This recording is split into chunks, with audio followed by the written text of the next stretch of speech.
రమణ గోవింద గోవింద. ఒక ఊళ్ళో ఒక దంపతులు ఉంటారండి. వాళ్ళు చక్కగా భగవంతుని మీద ఎంతో భక్తితో ఉంటూ, వారికి ఒక ఆవు ఉంటుంది. ఆ ఆవు మీదనే ఆధారపడి వీళ్ళ జీవనోపాధి అంటే వీళ్ళు బ్రతుకుతూ ఉంటారు. అయినప్పటికీ భగవంతుడి సేవలో ఎప్పుడు చక్కగా సేవ చేసుకుంటూ ఉంటారనమాట. వారు ఏమడుగుతారంటే, అయ్యా ఇంకా కొంచెం మాకు ధనం ఇవ్వండి, ఉన్నతమైన స్థితికి తీసుకెళ్ళని అడుగుతూ ఉంటారు. కానీ వాళ్ళు ఏమి నమ్ముకున్నారు? ఆవునే నమ్ముకున్నారు. ఆ ఆవు ఏంటి? ఇంకా అదే ఆవు, అది వాళ్ళ తాతల తండ్రుల నుంచి వచ్చిన ఆస్తి అనమాట.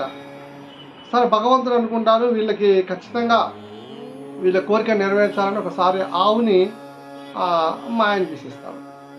చేసారు. ఇంకా వాళ్ళు చూసి, అయ్యో ఆవు పోయింది, మనం ఎలా బ్రతుకుతాము, మన బ్రతుకు అదే కదా, మన జీవనాధారం అదే కదా అని ఒక 2-3 రోజులు ఏడ్చి చివరికి వాళ్ళు ఏం చేస్తారంటే, ఇక వాళ్ళు మన జీవనోపాధి పోయింది కాబట్టి మనం వెతుక్కోవాలి కదా, వాళ్ళకున్న తెలివితేటలన్నీ ఉపయోగించి చక్కటి వ్యాపారం పెడతారు.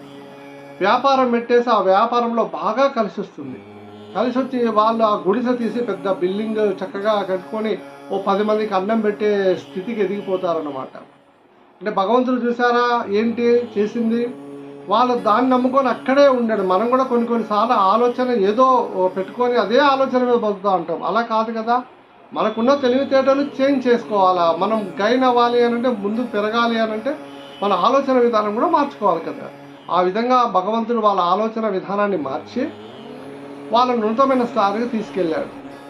జై శ్రీమన్నారాయణ.